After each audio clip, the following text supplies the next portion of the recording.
बहुत समय पहले की बात है। एक राजा को उपहार में किसी ने बाज के 2 बच्चे भेंट किए। वे बड़ी ही अच्छी नस्ल के थे और राजा ने कभी इससे पहले इतने शानदार बाज नहीं देखे थे।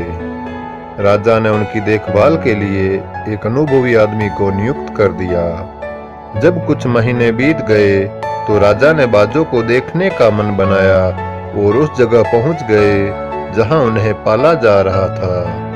राजा ने देखा कि दोनों बाज काफी बड़े हो चुके थे और अब पहले से भी शानदार लग रहे थे।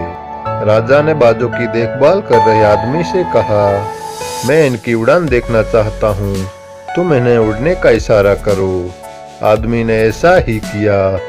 इशारा मिलते ही दोनों बाज उड़ान भरने लगे, पर जहाँ एक बाज आसमान की ऊंचाइयों को छू रहा था, वहीं दूसरा कुछ ऊपर जाकर वापस उसी डाल पर आकर बैठ गया जिससे वो उड़ा था। यह देख राजा को कुछ अजीब लगा। क्या बात है, जहाँ एक बाज इतनी अच्छी उड़ान भर रहा है, वहीं ये दूसरा बाज उड़ना ही नहीं चाह रहा। राजा ने सवाल किया, जी हुजूर, इस बाज के साथ शुरू से ही यही समस्या है, वो इस डाल को छोड़ता ही नहीं। राजा को दोनों ही बाज प्रिय थे और वो दूसरे बाज को भी उसी तरह उड़ना देखना चाहते थे। अगले दिन पूरे राज्य में ऐलान करा दिया गया कि जो व्यक्ति इस बाज को ऊंचा उड़ाने में कामयाब होगा, उसे ढेरों इनाम दिया जाएगा।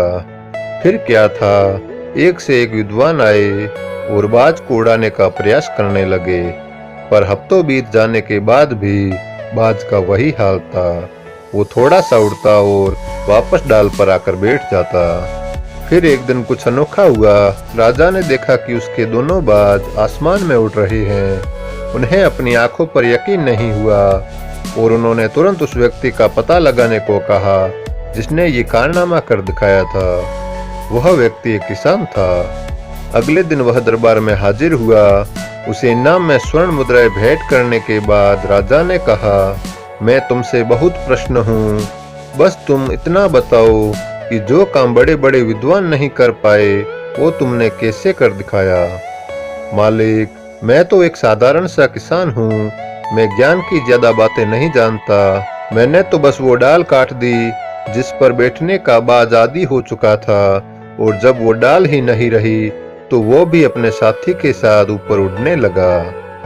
दोस्तों, हम सभी ऊंचा उड़ने के लिए ही बने हैं, लेकिन कई बार हम जो कर रहे होते हैं उसके इतने आदी हो जाते हैं कि अपनी ऊंची उड़ान भरने की, कुछ बड़ा करने की काबिलियत को भूल जाते हैं। यदि आप भी सालों से किसी ऐसे ही काम में लगे हैं जो आपकी सही पोटेंशियल के मुताबिक नहीं है, तो एक बार जरूर सोचिए कि कहीं आपको भी उस डाल को काटने की जरूरत तो नहीं जिस पर आप बैठे हुए हैं।